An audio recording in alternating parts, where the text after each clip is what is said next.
Hi everyone, welcome to No Nonsense Whiskey and welcome to another Dram Slam live. Hopefully you're all having a good evening tonight. I'm certainly having a good evening. My thing is coming through from another noise. Where's that coming from? Technical hitches already. I literally have no idea where it's coming from. My phone, I think, maybe. It is. Anyway, there we go. As I always say, if that's the worst thing that happens tonight, we'll be running free. In any case, hello everyone. Welcome to another Dram Slam live. I'm coming to you on another Monday night. Hopefully this schedule is working for you. I originally went out of my way to try and do every 2 weeks. That hasn't really been kind of like what I've been keeping up with. Sometimes I'll do 2 in a row. Sometimes I'll take a couple of weeks off. But yeah, hopefully everyone's enjoying that sort of thing. Hopefully you're enjoying the Monday nights. If you're watching on the replay, make sure you let me know in the comments below, because I'd love to know how you guys are consuming this content. If you're enjoying it, if you want to see more of it, and what kind of like guests and things you want to see. Open to all of that feedback. But yeah, what I'll do is I'll play my intro and then we'll go and say hello to the chat and then we'll bring my guest in for today. So yeah, here is the intro.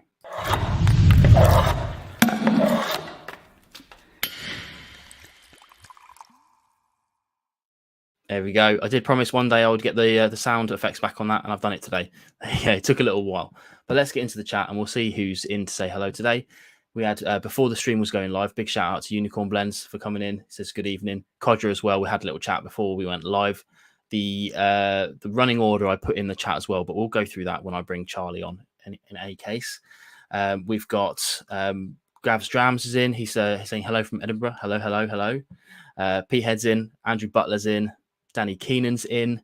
And Simon Jackson is in. That's pretty awesome. We've got 16 on YouTube so far. That's cool. So hopefully people will start rolling in as we go on, because it's fairly early, I guess. 8 o'clock. It's not so late for the whiskey drinking, but we've got 4 great drams on the table today, but we're going to be talking about a whole suite of them. But yeah, without further ado, I don't like to fluff it up too much. Let's bring Charlie in and we'll introduce Charlie and the brand. Hi Charlie, how you doing? Hey, very well, thanks, Vin. Hello everyone, happy Monday. Happy Monday indeed. Yeah, absolutely. Now, for those who don't know, this is Charlie Pountney. He's the global marketing. What's the other part of that? It's global marketing. I was going to say director then, but is that right? Manager's fine. Manager. Yeah. Yeah, I didn't want to big you up too much, but yeah, we've got Charlie in today, and he is kind of overseeing quite a few different whiskies, right? You've got a couple of brands in the portfolio. But yeah, you've got quite a lot going on for essentially an independent bottler, right? Yeah, we've kind of built out the portfolio for different sectors of the market, and if you haven't come across us before, it's probably because most of it is exported out of the UK. But what we're working on is growing our awareness and our availability locally here. But yeah, it's exciting, and I think we've kind of got different brands for different markets. Yeah, absolutely. We're going to be going through most of that in some detail throughout the kind of hour or so. I always say an hour, but it invariably overruns a touch.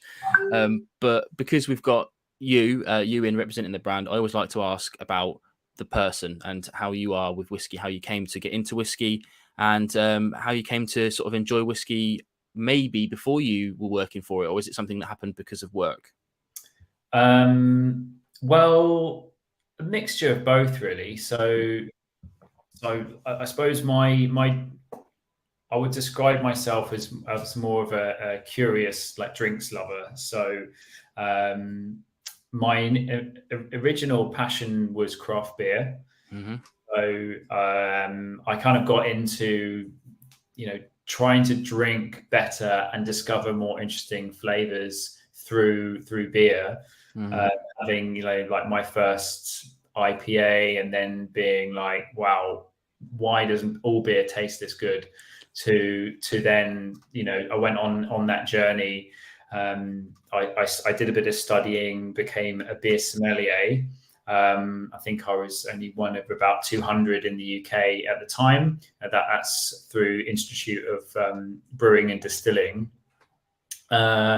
And then started working, actually moved into the drinks industry, and slowly became exposed, I suppose, more to spirits, gins, different kinds of rums, like cachaça, barrel-aged spirits, and then, as you do with your friends, kind of getting into whiskey. So my dad wasn't really a huge whiskey fan, although he does enjoy whiskey. He's just more of, I'll just have whatever whiskey it is, a little dram every night. And so I can get him something really nice, but it's just a bit wasted on him. So he's always been a fan. But I'm a bit more of a kind of a taste explorer. So I just like to keep learning more, getting a better appreciation. So yeah, I suppose that then led me to job in whiskey, because I always thought, wow, it's a really, really lovely product, really interesting category. There's a slight kind of mysterious mystique about it, isn't there? You put something in a barrel and leave it, and then all these lovely flavors emerge. A lot of history.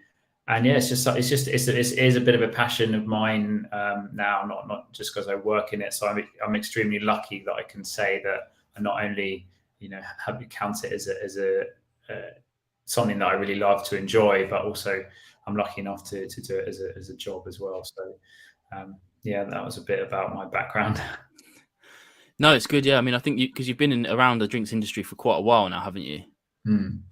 Yeah, at least 10 years in beer and spirits. And then at least kind of 7 of that in basically just in spirits. And the last few years it's been very gin heavy, and then becoming slightly more whiskey focused. But I still love really discovering about different types of spirits.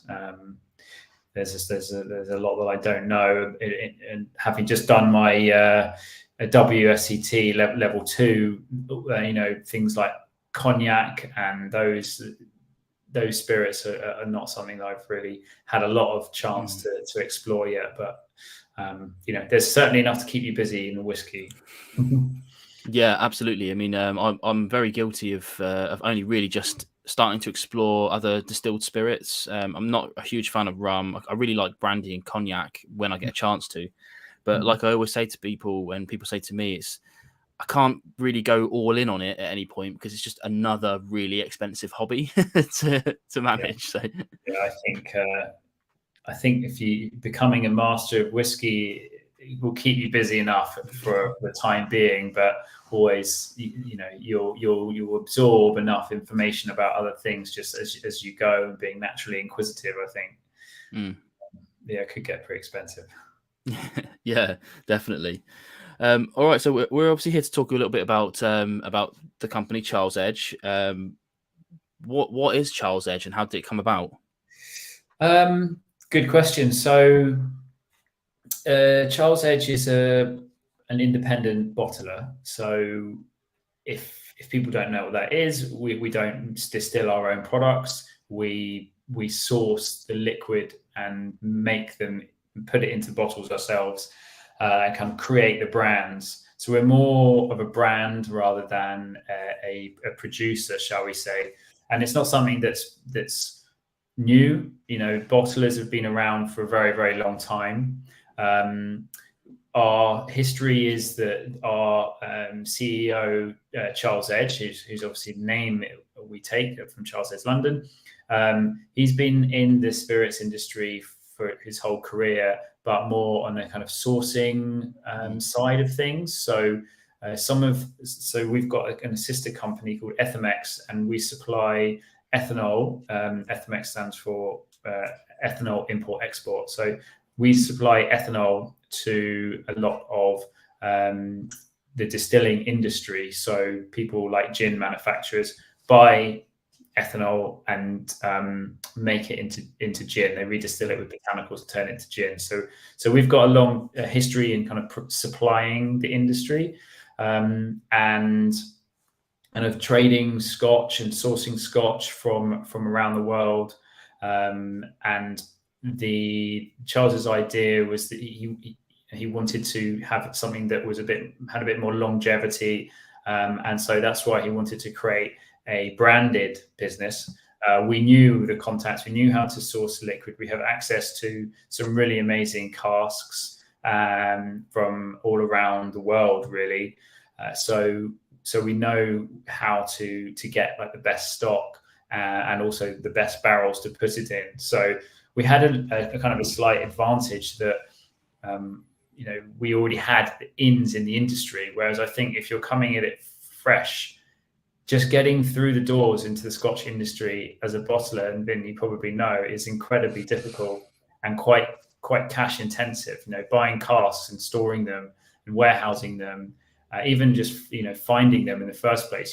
There's very, very few outlets. You can't just kind of Google buy a cask, because you're not going to be getting a good price. You're going to be getting way down the ladder. It's going to be the effect of these brokers who, especially recently, who have been inflating prices and things like that. So we're a kind of a good. We came into it with a lot of background, and that was only probably in 2018.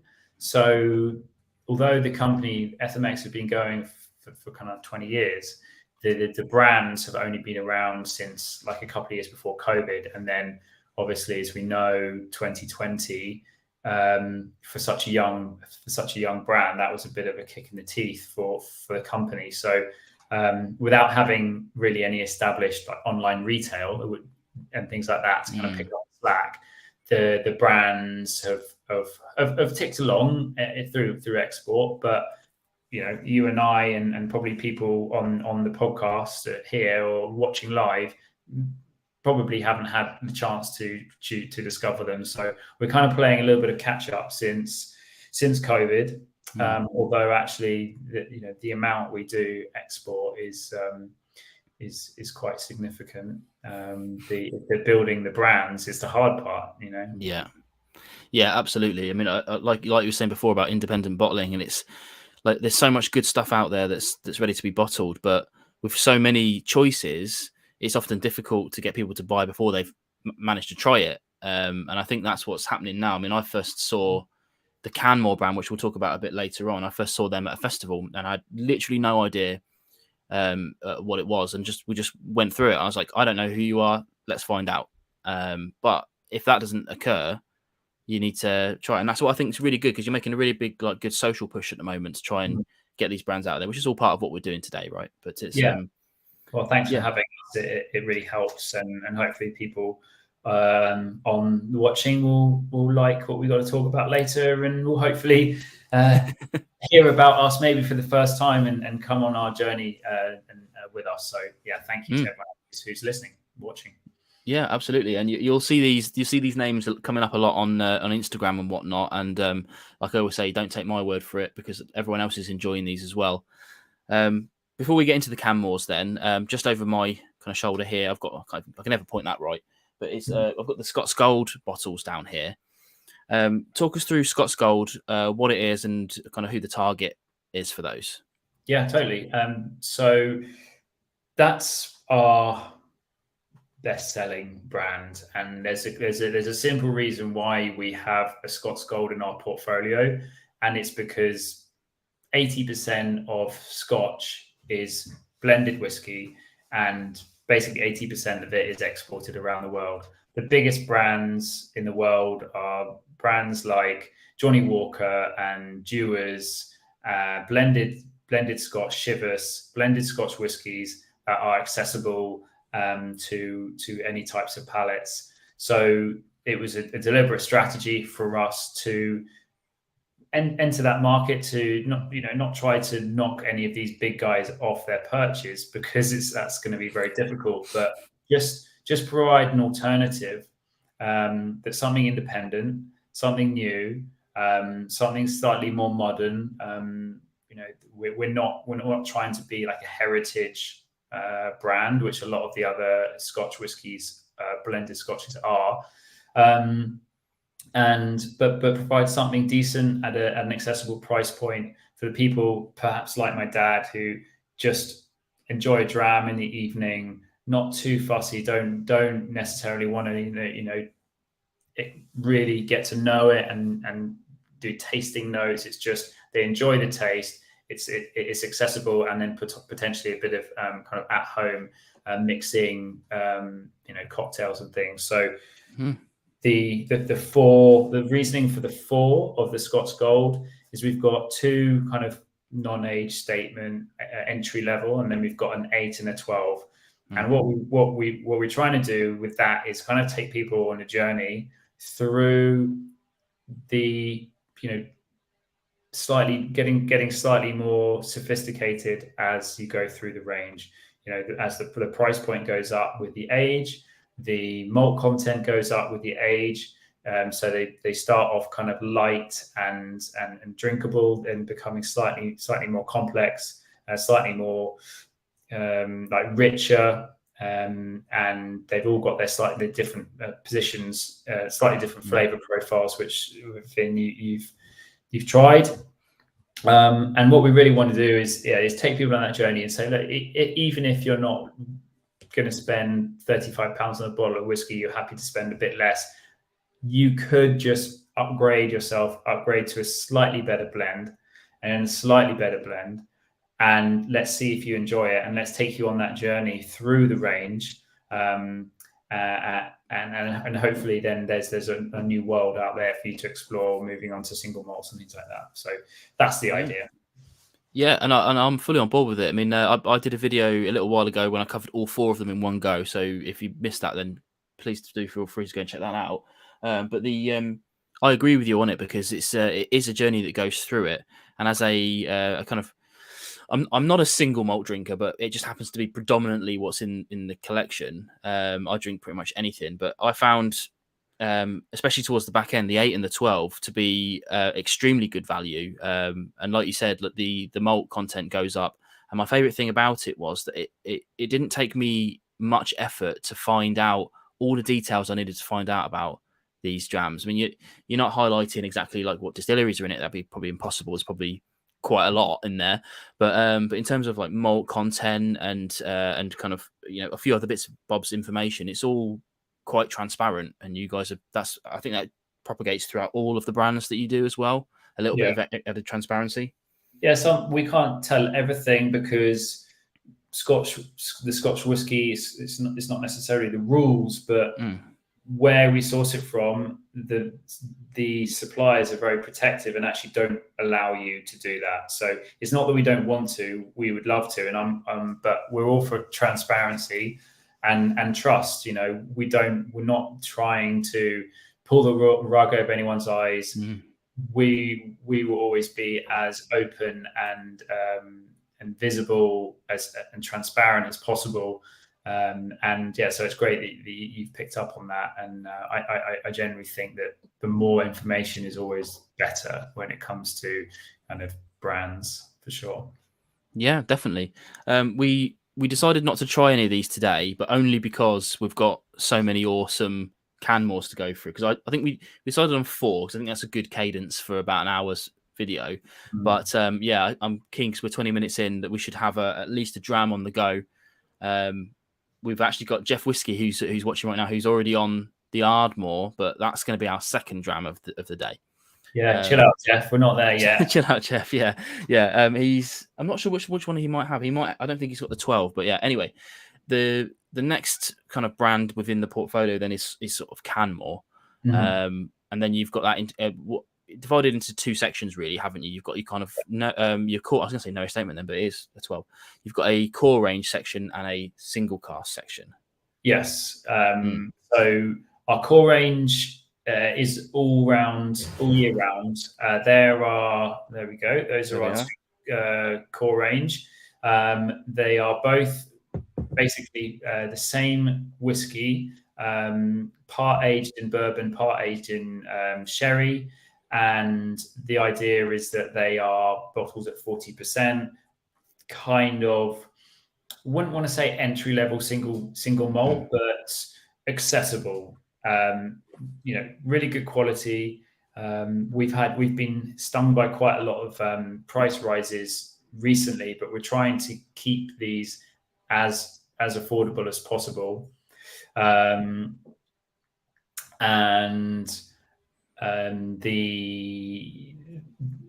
just really good quality Highland style single malts, which are available on the internet via our website. And then we kind of take a little step up, and then this is where we showcase kind of what we do as an independent bottler for more of the enthusiasts. Is we source single casks from different distilleries. And our first kind of series that we released was a series of 5 single casks from 5 different distilleries across Highlands, Speyside, and Islay. And those range in age statements from 10 to 14, but also from, as I said, different distilleries. And what we're trying to do there is just showcase some really, really incredible whiskies that we've found that we think are slightly unique, that have certain quality characteristics that we like, but you can't find them anywhere else. And again, we try and do that at a price which is reasonable. And I think because of the access that we have to these casks and liquids, we can actually achieve pretty good pricing across the market. When you look for comparative brands, we are at a good price point, I think. Yeah, definitely. And it's kind of worth noting there before we kind of try it that you were kind enough to send us a 15% discount code, which is in the description below if you're watching on YouTube. If you're watching on another platform, either get in touch or go over to the YouTube, because it's just in there. There's a link you can click and you can pick whichever you want. I think it's Canmore upwards, you said, didn't you? And it's that then goes into the basket and you can get like really good discounts, I would say. Yeah, it's that makes it even better value, obviously, to the guys watching. Yeah. Just a quick shout out to Unicorn Blends as well. He's just given me a super chat. Thank you very much. He's got a question for you, which is transparency an issue for getting more interest in the UK market with the growing enthusiast mentality? Something I'll leave that up for you. So, yeah. Pick there. If I'm right in interpreting that question, so is that saying to get more? To grow the enthusiast market, we need more transparency. Is that? I think. I mean, my take on that is that he's trying to say, obviously, as the enthusiasts get kind of more and more knowledgeable, the thirst for transparency is much higher. So, I guess, would you say, obviously, as being transparent, if you weren't, would it be a blocker to the brand? Maybe. I mean, I know exactly. I think what you mean now. So it's in some degrees, yes, it's an issue for bottlers, because you've got the choice of either going for a barrel or cask that you find that you says yes, there's naming rights and you can say everything about it, or you say no, I've got an unbelievable cask, but they won't let me say where it's from. And so then you've got this balance between, okay, well, we always want to try and get the cask which we got naming rights for, or no, this is actually really super cool, but we can't say anything about it. I think for the blends and for the like for our core range, it is always going to be an issue, but we're not the only people to face that. I think for the enthusiast market, the single casks that's where we're targeting, who we appeal to.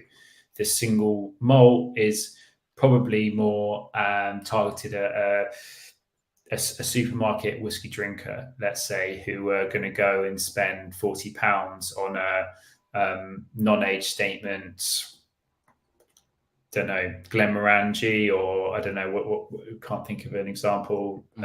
There's an Ardmore in Waitrose or something, for instance.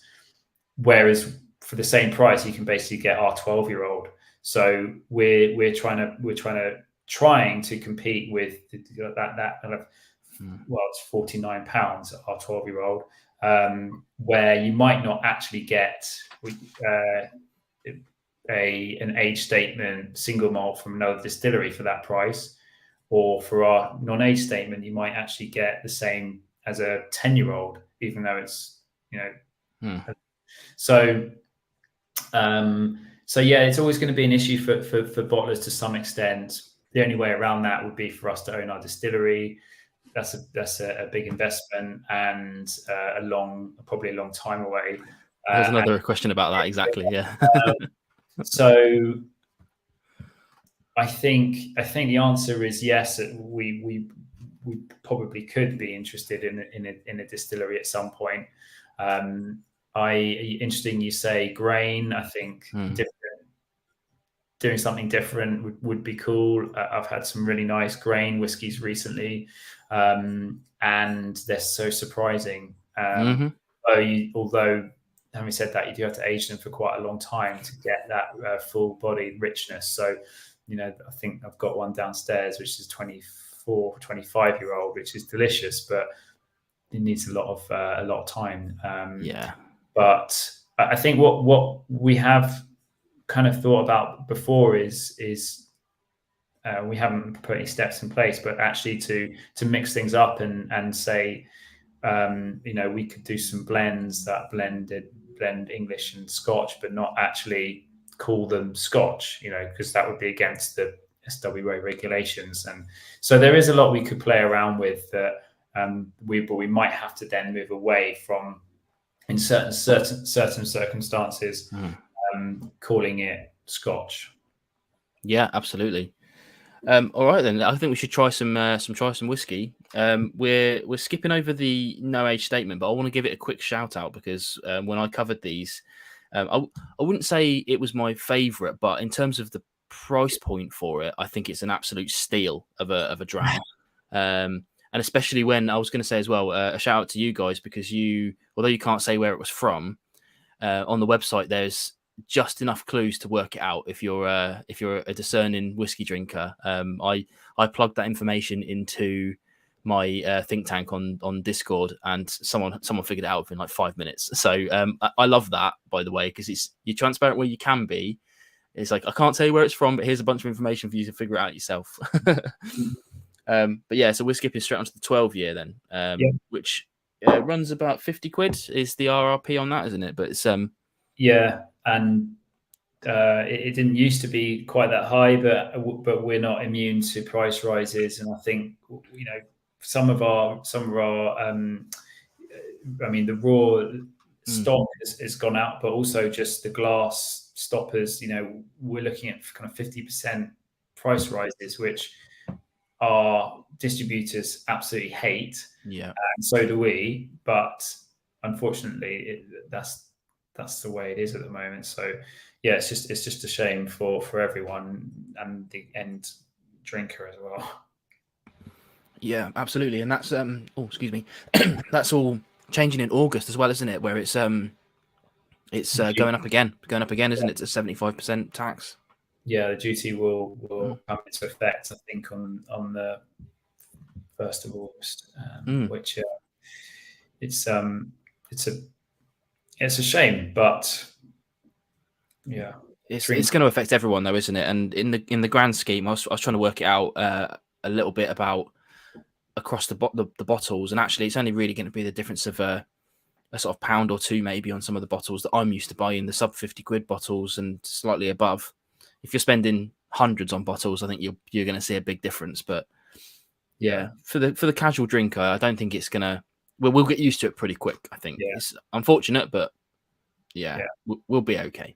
But yeah, it's a shame. But yeah, this 12 year is lovely. I reviewed it and said it was like in comparison to the no age statement, it's a bit more full bodied, a bit more nutty. Mm-hmm. But you said that it's the same liquid from the NAS to the 12. Yeah, same barrels. Just like the composition of the aging, but just older stock. Yeah. Okay. So you kind of get, I kind of get like the buttery, it's spicy, like warming autumn notes. You definitely get the bourbon in barrel influence, kind of vanilla-y coconut from the oak.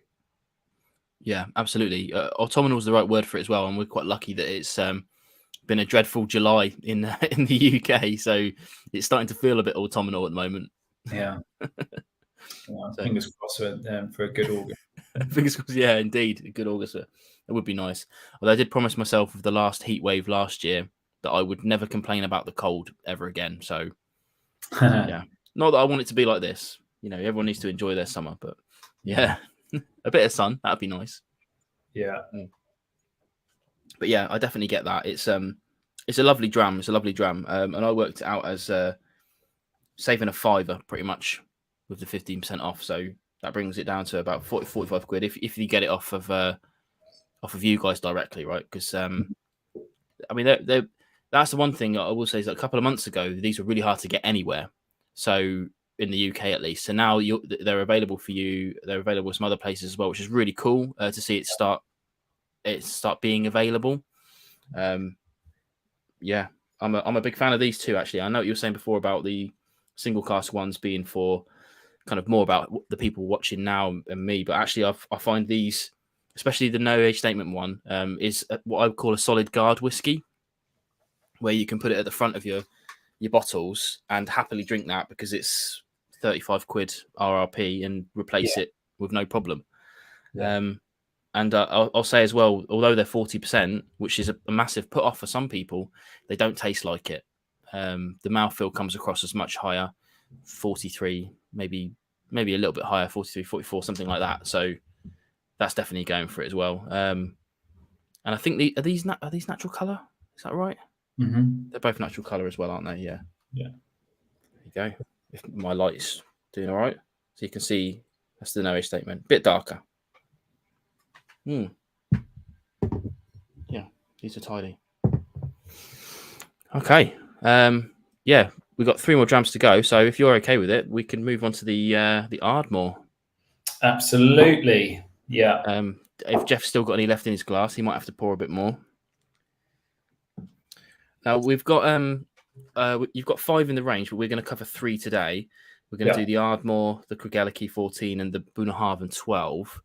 And that's not to say that I thought that the other 2 weren't worth covering, because that's 100% not true. We picked them together because I thought Ardmore's a great entry point to this range, and fantastic. The Craigellachie kind of sits in the middle of the upper and lower price points, and the Bunnahabhain's obviously the kind of top end of it. But yeah, the Glengarry and the Glenrothes, I want to give a shout out to both of those because I don't really get on with either of those distilleries generally, and they're both fantastic. So it's like you said earlier about although you're getting the names, the versions of the liquid are really interesting. As we'll find out when we go through these, I think. But yeah, what's the kind of single cask vibe about? How did that sort of come about? I guess you said there's 5, but have you got plans to do more of this in the future? Yeah, there's definitely plans to do another release probably next year. We're always looking for new and interesting things. We've got stock laid down at the moment, and sometimes we keep it, sometimes we try it, and then we think not sure, and then we get something else in. So there's kind of the stock's kind of rotating, and we'll be tasting, 6 to 9 months out of when we want to release something, constantly kind of looking at it, saying, yeah, okay, out of these 10, these are the 3 that are tasting the best, and kind of got our eyes on what's going to be releasing next. So we're always looking to do more because these were bottled. We've still got some stock left, so we're not rushing to release more yet, and because what most of what we do is the blended and the core. Those are our focus on kind of keeping those turning over. But the hope is that the more we get our name out there, the more we establish ourselves in places like the UK, and we're starting to get a bit of traction in Germany and Netherlands. That will then, those single casks are really aimed at the enthusiasts in those markets. So they don't sell themselves. You have to be doing things like this and getting the name out there and building the confidence with consumers, and hopefully then people will start getting a recognition of the quality that we're producing and we're bottling. Absolutely. So we've got the Ardmore in the glass, which is, if you haven't seen these bottles before, these are they're lovely looking bottles, kind of classic. They'll match in with a lot of kind of like classic Scotch labels, which is cool. They come with boxes as well, though I don't seem to have them around at the moment. I tend to shed them pretty quick, but it's all of these are natural colour as well. So proudly pale, which I love, a 10-year-old Ardmore. But again, obviously you can get Ardmore age statements knocking around, but single cask not always. And I haven't reviewed this one yet or the Craigellachie yet, so my tasting notes aren't as robust as the Bunnahabhains, but hopefully you'll be able to plug that gap for us. I think the just touching on the branding slightly, we wanted to have like notes to heritage branding, because I think in a lot of cases around the world, we're not just looking at the UK. That we wanted to have a touch to that heritage of Scotland, and the name Canmore is a historical character, so it would make sense to bring that in. But we also didn't want to be too oldie worldy. Wanted to lift it up a little bit, and I'm not completely, don't think we're completely there yet with where the branding needs to be, but most people seem to get what it's about, and do appreciate it. There is a bit of that, the historical touches, but we're not trying to be too like 1980s. Yeah, absolutely. I guess it's a thing for you guys because you have kind of Charles Edge London, or like down in the bottom and things like that. So I guess you try not to play too hard on the Scottish thing while also keeping that connection, which is good. I think you said Canmore is like one of the first kings of Scotland or something like that, isn't it? Right? Yeah. So actually, it's quite an interesting story. The name Canmore comes from the Gaelic big chief, and so King Canmore was his nickname, but he was actually called King Malcolm III, who eventually ruled Scotland, I think, from 1051 to 1093. And so his father was king, and then Macbeth effectively stole the crown from him, and then banished Malcolm III, who was the heir, back to England, down to Northumberland in hiding. And then when he was old enough and strong enough and had raised a bit of support, he came back to claim the throne and from Macbeth. And then his reign was obviously so successful that for the next 200 years, his family kind of maintained the rule of Scotland. So he was credited with, uniting the clans of Scotland as into a single nation for a sustained period, whereas before that it was kind of Normans, Danes, Celts, Highlanders, all like when they were in little areas fighting against each other without a lot of unity. So it's a really cool story that not many people know about King Malcolm III or Canmore, and everyone knows about Macbeth, but not about Canmore. Yeah, and I didn't before I came across this, and you got quite a lot of stuff out there. We're going to touch on the YouTube channel a little bit later, probably after this dram, to be fair. But there's some good videos on there, and people like that as well. Like Ben Marnock saying now he's loving the history, and a lot of people like that sort of connection. Unicorn Blends has got another question, sort of saying, question for Charlie. Preference sherry or bourbon in regards to finish or maturation? Now, I don't know if he means a personal preference or a preference across the range. I mean, it looks kind of 50-50, maybe more on the bourbony side, I guess, but yeah. I think it looks like that question's aimed at me, but I'm a big fan of sherry casks, to be honest. I think what's interesting is that bourbon is so synonymous with whiskey that almost we don't really know what whiskey tastes like without bourbon casks. So to me, that's a question of, well, do you like whiskey or do you like finishes? Because we don't really know. There's not many whiskies that are not aged in ex-bourbon casks. So yes, I love whiskey, so therefore I love whiskey aged in bourbon casks. But I'm also, as I said before, a kind of explorer. So I like to try things that are like red wine finishes. I had a tequila finish the other day, and sherry casks. And there's not probably that many distilleries that are doing pure sherry casks. I mean, even someone like Glenfarclas is renowned for sherry casks, but I can always guarantee you that it's a blend of some bourbon finishes and some sherry finishes. Like, they're not just putting it in a sherry cask. And there are a few examples, and we will taste one later, which is 100% sherry, but I don't know that many other whiskies that are 100% sherry, but because they're expensive and relatively rare. Yeah, absolutely. And it's it is a funny thing that I saw a post today about ex-bourbon casks being tradition, and it's like, but all traditions had to be started somewhere, and there was a point where that wasn't the tradition. So absolutely, you're quite right. We have the Ardmore then, which is clearly an ex-bourbon. I mean, that's it. Like, it's not on the bottle, but it's on the website quite plainly.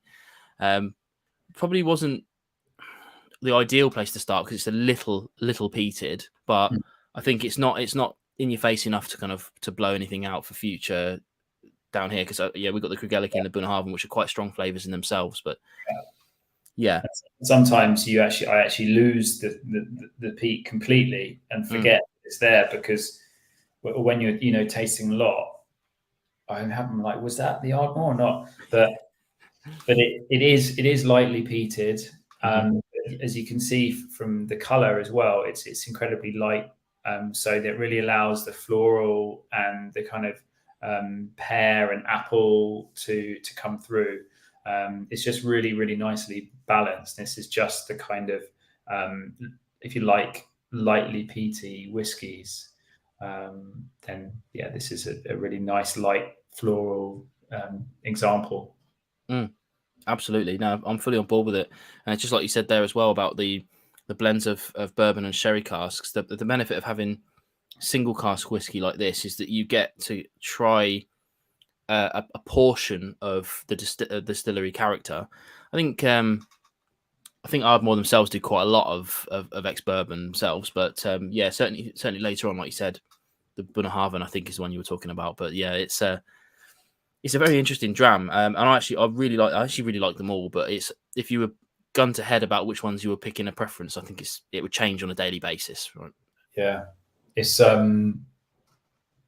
kind of, you can actually pick up some of the bourbon casks, that those vanillins on the nose, because it is so light. And then yeah, just having a sip now, the smoke just absolutely hits you unexpectedly, really full bodied, which is so strange, because usually on a PT whiskey it's all in the nose, but it's almost a complete flip and contrast. Yeah, I completely agree, because when I was nosing this just now, I was sort of looking at the official tasting notes and I was like, don't really get any peat off that. And then I tried a sip and I was like, oh, there it is. Yeah. Yeah, it's definitely there. It's more on the kind of burnt section of it as well. It isn't smoke. It's definitely a kind of burny peatiness, but like you said, really light. Really light. It's not one to avoid if you're not a fan of peat. I don't think. I think it'd be a nice bridging whiskey into that world. Yeah, I really like that. It's I'm looking forward to reviewing that one and all of the ones I've not covered yet. They'll all be coming soon. If you're watching this and you want to see my reviews of them, because they're coming. And these are all 46% as well. So they're, there's plenty of flavour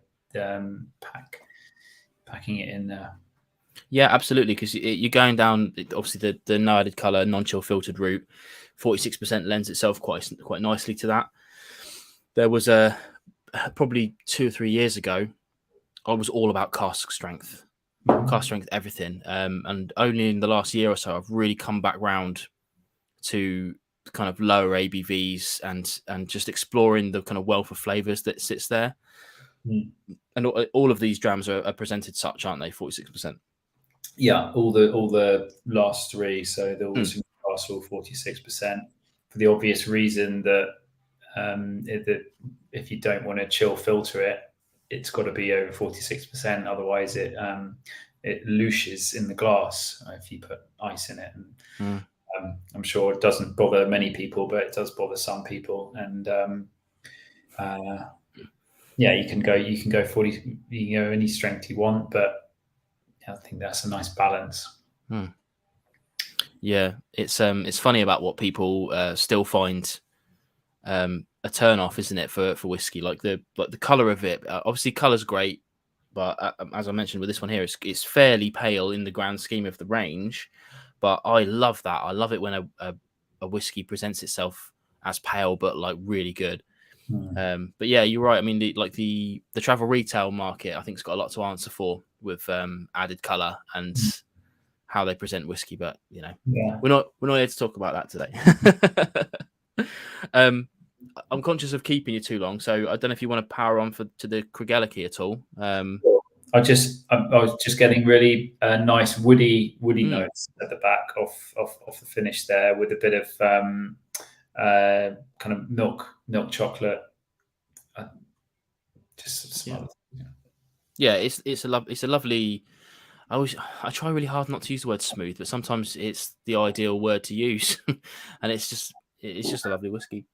Yeah, I find it hard not to use the word like sweet, because that doesn't mean anything. That's just a thing that your palate can pick up: sweet, sour, and that's not flavor. It's a sensation. So, but yeah, but we all know what sweet kind of tastes like. So it's a good reference point. Definitely. So going on to the Craigellachie. Yeah. Now, in terms of sort of price points, we would have skipped the Glenrothes and the Glengarry, which are both. Actually, I would say specifically the Glengarry is actually really lovely whiskey. I know some of the other guys did blind tastings, and I'm conscious of not saying kind of like their least favorite that was the Glengarry, but I actually think Glengarry might be one of my second or third favorite, depending on the day. But it's a really lovely dram. But yeah, the Glengarry has a really beautiful, distinctive kind of white chocolate Kinder Egg aroma and flavor. It's just really, there's just a real nice, delicate sweetness. Milk chocolate running through, which is quite distinctive, which is very, very unique. Indeed. So yeah, we have the Craigellachie next. This is the oldest one that you have in the range, because the Bunnahavens are 12. Which, you know, if people are interested in that, then great. Age is not something that bothers me, but it's always lovely to see. I will say that it's always lovely to see. I don't know much about this one yet either, because I haven't reviewed this one, but we've got a nice range of your regions as well. Obviously, having a Highland, now a Speyside, and then finally an Islay. Yeah, I'm just trying to see on the website if this says about the barrel. I'm not sure it does. Or the cask, sorry. Not sure about this one. Hard to say, because at 14 years, that could easily be ex-bourbon. Oh, my camera actually did a focus then as well. Thank you. I think this is just a straight banana, but bourbon. Yeah. But this one is really interesting because of on the nose, the fruits are really complex. Kind of stewed apple, you get banana, almost some red berry. It's I don't want to say like fruit cake, a little bit, and I think that's Craigellachie are quite known for the like meatiness of it, and it's quite unique. It is quite savoury in a way.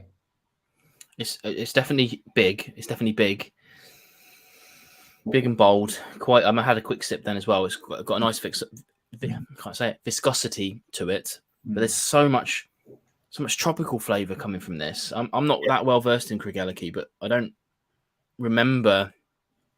I think I had the Craigellachie 14, and I remember that being a more tannic than anything else. Yeah. And this is completely different from my memory. I would like to try them side by side to see, but obviously you're competing with the core, the OBs with the age statement there as well, aren't you? So it's, but I think it's totally different from memory. It's on the palate. It's definitely. I think you're right. With you do have that drying sensation, like maybe not quite tannic, but it's definitely compared to the Ardmore, which on the finish is quite smooth. The smoke and the woodiness. This is quite dry, and almost like tingly on the palate. Yeah, definitely. There's a big.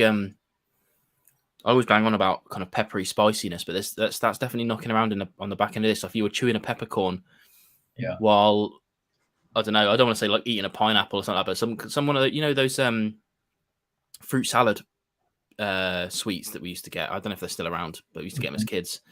But it's something like that with a bit of pepperiness to it as well. That's lovely. Yeah.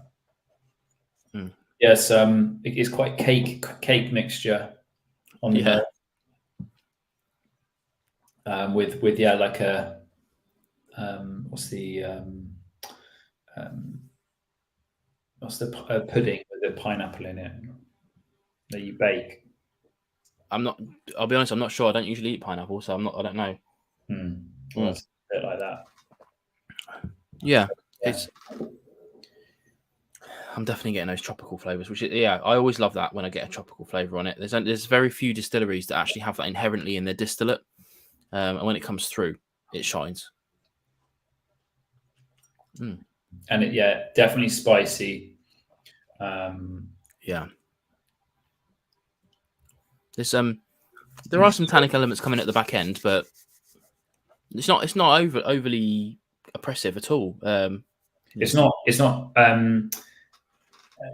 like sharp or burn. It's just it's all in the palate, not in the throat, and it's just tingly, really long finish. You can really feel it in your mouth for a long time.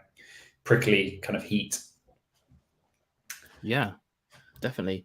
And like I said, this sort of steps up a little bit, roughly 70 on the website, and I think with that that discount code, it comes down to a nice neat 60, which is a bargain, if I do say so. I really enjoy that. When I tend to be quite careful. Well, I say quite careful. I mean, look at this Ardmore. I haven't reviewed that yet, and that's already getting quite low. But I can't imagine either of these bottles lasting very long. Once I've done my review, I'm going to have to be really careful with those because they're both very drinkable. Very drinkable. Yeah, they're good. Which is your favourite out of those two then? I mean, I'm guilty of my mind changing on a daily basis, but today, the Craigellachie. Mm-hmm.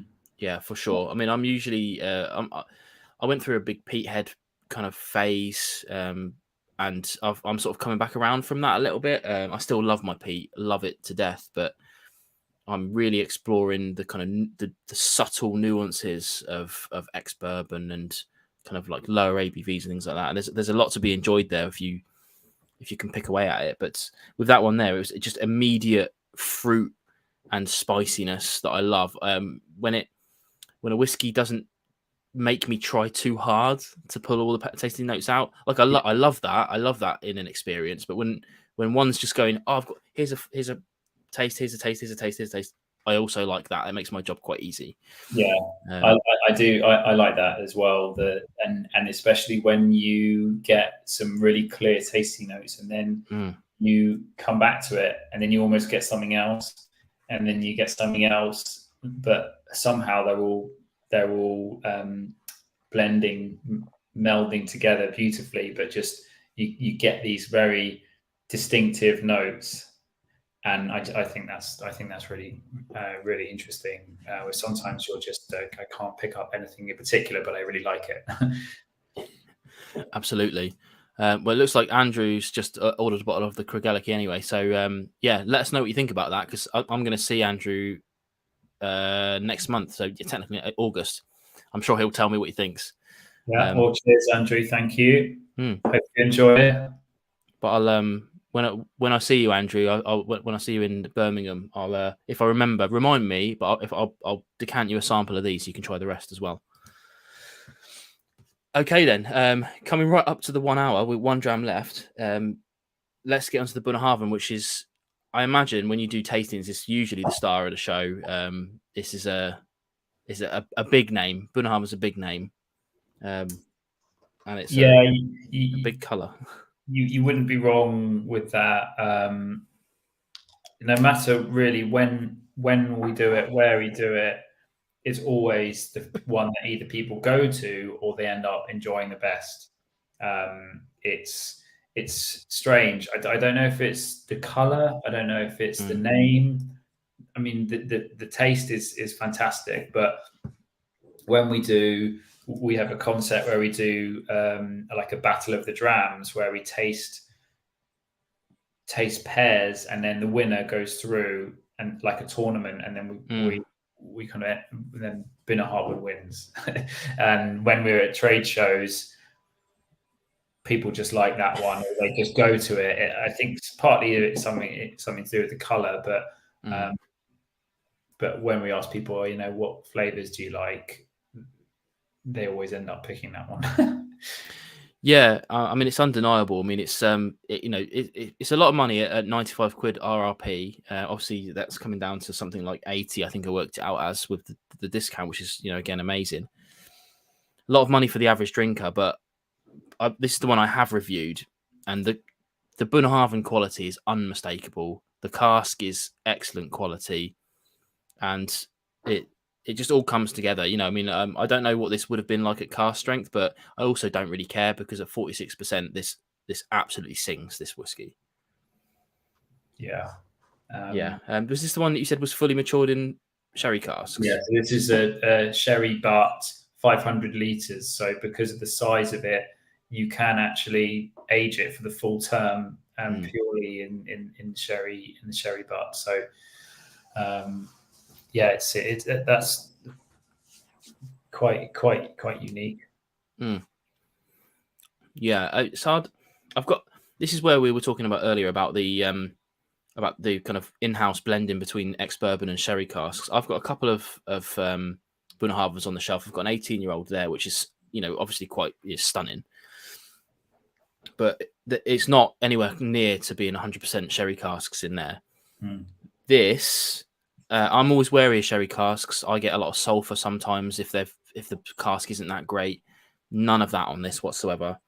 Yeah, it's like huge juicy fruits on the nose, and the palate is just like an absolute explosion of all of those fruits. But it's like your notes on the website say, it's not just the kind of standard kind of raisins, figs, but it also bleeds into those kind of hedgerow fruits as well.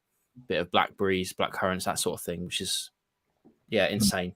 I mean, this is no word of a lie. This is definitely my favorite of the group, but I tried to factor in kind of cost, and this is probably something I couldn't afford to rebuy. So I'd have to be really careful about this one. Now I've done my review, this is being hidden at the back, so that this is like a special dram for me. This is good to hear.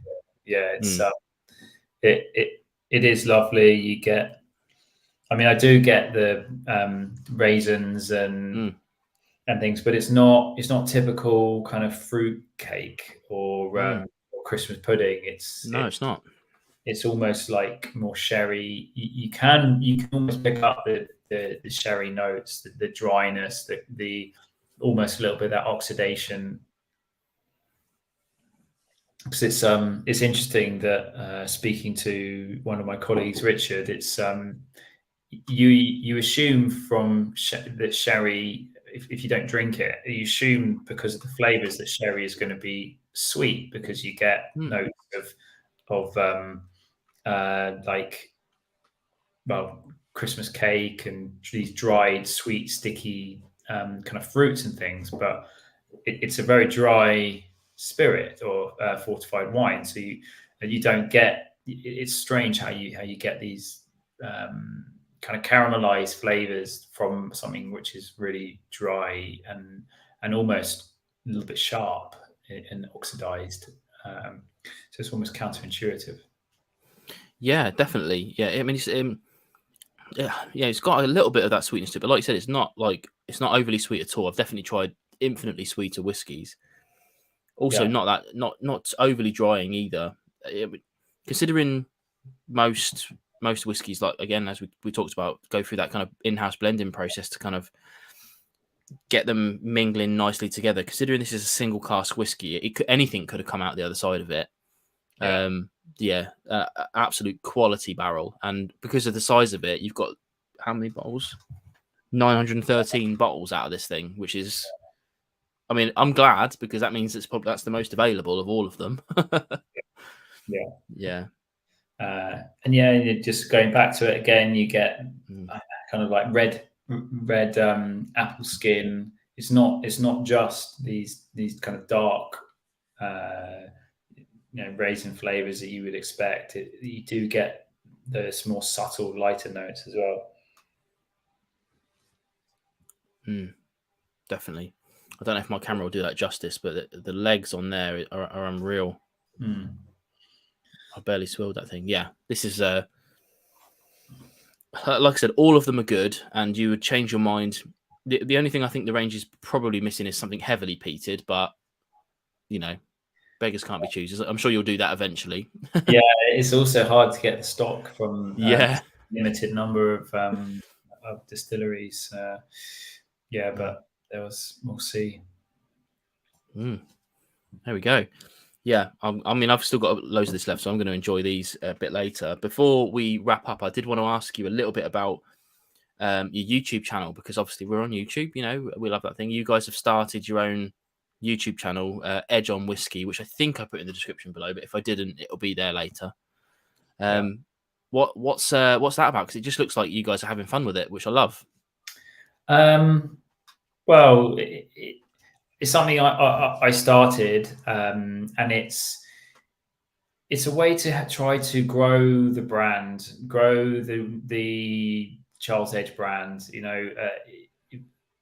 Partly it is fun, partly it's just to be part of the community. We're not trying to do a hard sell. We're not trying to do sponsored ads. It's a good way for us to do content generation, content creation, so we can do the videos, we can cut them down into shorts. And what we're seeing, that the kind of engagement, or at least the reach and the views in 1 month of us having the channel is the equivalent of like 3 months on Instagram.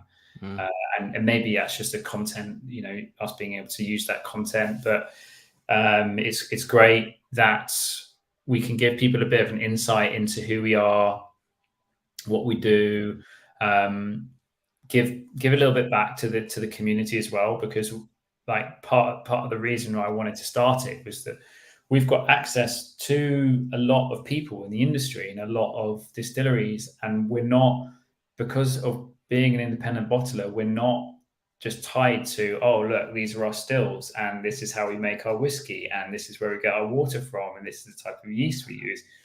Because people do that, and there's other people that serve that purpose and provide that content. And if you like to look at that stuff, then great. But there's 150 other distilleries in Scotland who can do that.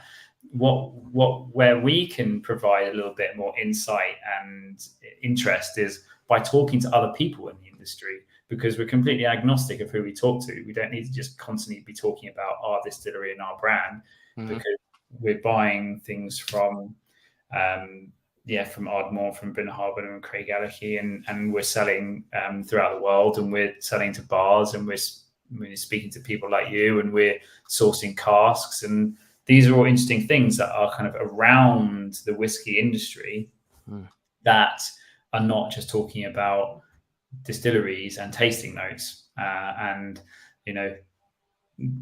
people like you, Vin, and other people on the channel they talk about what they drink and tasting notes, and they do a very good job. And there's no point us trying to copy other people. We should do what we're good at, which is sourcing, talking to people, meeting people, and then maybe giving everyone else the insight into that side of the industry. Is kind of like the inside out is basically, that's why it's called the Edge on Whiskey. Yeah, I like it, and it's you're diversing with the content there with a little bit of history, a couple of vlogs, and some interviews. It's good, and I'm looking forward to seeing where it goes. As I am with the rest of the brand, because obviously when we started talking, I hadn't tried much of it before, and now I have. I'm well into it. It's really good stuff. Really good stuff. Even the like the blended stuff, I've really enjoyed exploring through that, because it's the price reflects it, and it's just like, I think the cheapest one is like 18 quid or something like that, which is next to nothing for kind of whiskey, really. So yeah, we're just trying to like be open and honest and provide good quality at a reasonable price.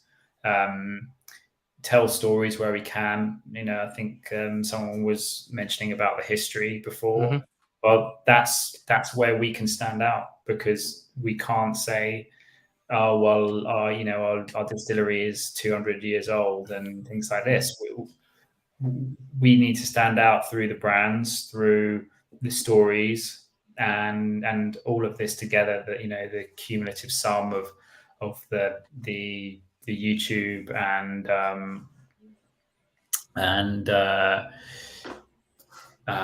everything like that is hopefully doing that job and telling the stories and growing the brand for us. So that's hopefully we're doing an all right job, and it's still very much a work in progress. Yeah, absolutely. All right then. Well, as always, I've overrun by a little bit, but let everyone know where they can find you. I've put some links in the description below, but where's the best place to get hold of you guys? So you can get us, well, if you are interested in any of the bottles, you can find them on charlesedge.com, and Vin has a discount code that you're welcome to use. Otherwise, best place is probably on Instagram at Charles Edge London. I manage that, so feel free to message me. And we've got our YouTube channel, which is at The Edge on Whiskey. Yeah, and like I said, if I haven't linked that below, I'll check. I'll check straight after the stream and see if I forgot to add that. But I think I think I did. I think I did add it. But yeah, go and check it out because it's good content. It's good content. I'm enjoying it. It's good to see different stuff. You know, coming from a whiskey reviewer, it's good to see other things happening. Especially stuff that I'm not going to be able to make. That's the good thing about it, because I don't have that sort of access. So yeah, good. But yeah, absolute pleasure to have you on, Charlie. Thanks for talking us through the whiskies. My pleasure's all mine, actually. Thanks everyone for joining. Thanks for having us, Vin, and yeah, I'm happy to stay on if people have any other questions. I'm not in a rush. I've had my dinner, so good. Yeah. I mean, if anyone does have any quick questions, fire them out. Otherwise, you know, we'll they can get hold of you pretty much on Instagram and whatnot. I've noticed that the response rate is pretty high, so I try my best. Try your best. Yeah, is it just you running all that stuff? Is it? Yeah. We used to have people to help us, but it got a bit expensive, so it's just me for now. Yeah, I know. I get it. You know, I've thought about the amount of work you have to put into this thing. I'm very very well aware of it. Yeah, not really questions, but like Ben saying he really enjoyed the Scotland trip vlog, which I also did. That was really good because in that video, I'm just trying to remember now, but I don't think you barely mentioned your own brand at all during that. It was all about the exploration of going through Scotland, which I loved. That was really good. Yeah, that was a fun one to film, because we were up there on an exploration trip. There was a few business meetings. We met a few suppliers. We met a few kind of other actual bottlers who supply services to us. So it was kind of a dual multi-purpose trip, and it just happened to coincide with Spirit of Speyside. So we managed to get a day and a night up there, and and it was just me walking around with my camera and trying to capture some stuff. So yeah, that was fun to film.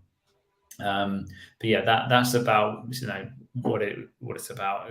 Interesting content. We're trying to educate people, and we do have an international audience for our products. So we are also doing it with an eye that there are people watching potentially in America who are like, I don't know anything about Scotland. I don't know why should I come to Scotland, or what should I do? So yeah, it's slightly educational and hopefully a little bit entertaining as well. Definitely. Ben's also asking, I guess this is a personal thing for you, but would you, if you could, would you rather buy an English or a Scottish distillery? A tough choice. Yeah, tough choice. I think probably gut reaction would be Scottish, and that's just because of the predominantly from the Scottish, or the heritage, not necessarily like the heritage of Scotland, but the fact that it's Scotch whiskey. That's what sells internationally. I know the English whiskey is growing, and I'm really excited to see where that goes, and it's definitely creating its own niche, but it's a tiny fraction of the international Scotch export. So from a commercial point of view, it makes sense, because people they'll just buy Scotch, or they'll buy English whiskey, but they'll probably just assume it's Scotch, and they don't know the difference. The other thing is that you've got the whiskey tourism, which people come to Scotland for whiskey tourism, and so it just makes total sense to have a distillery in that area. I don't think you'll get many international visitors coming to visit English distilleries, although the local tourism is bound to be growing for places like Lakes and Cotswolds and Bimber and those guys. I'm sure they do really well out of local tourism, but just gut instinct would be Scotch. Yeah, I have to say, I'm obviously a big fan of English whiskey as much as I can be, but I think if you were going to start a venture, it would be an uphill struggle for an English distillery. Whereas if you start a Scottish distillery, you've already got, especially if you pick a good name, like I'm picking on probably Bimber making their Dunfale distillery. They've got a nice Scottish name in a nice Scottish place. When that starts being sold, they won't struggle like they did at the start of Bimber. They don't struggle anymore. Bless them, they're doing all right. But yeah, I think I'm with you on that one. I would love to say that I would start an English distillery, but I think hand on heart, I would pick a Scotch one. Yeah. All right. I don't see any more questions coming in, so we'll call it a draw then. But yeah, again, massive thank you to you for coming on. There'll be more Canmores coming from me pretty soon. I'm trying to space them out so I don't blind people too much with it. But yeah, I've got another one coming in a couple of weeks, and then 3 more after that. Yeah, there's plenty to cover. Lots and lots. Certainly is. Well, thanks again for having us. Thanks to everyone for staying to the end. And look forward to speaking to you all soon. Thank you. Yeah. Stick on the screen, Charlie, and we'll have a little chat afterwards. But thank you very much, everyone, for joining, giving up your Monday night. And again, if you've watched on the replay and made it this far through, let us know in the comments below, because I'd love to hear from you. And I'll see you again on more Dram Slams in the future. See you later, everybody. Bye.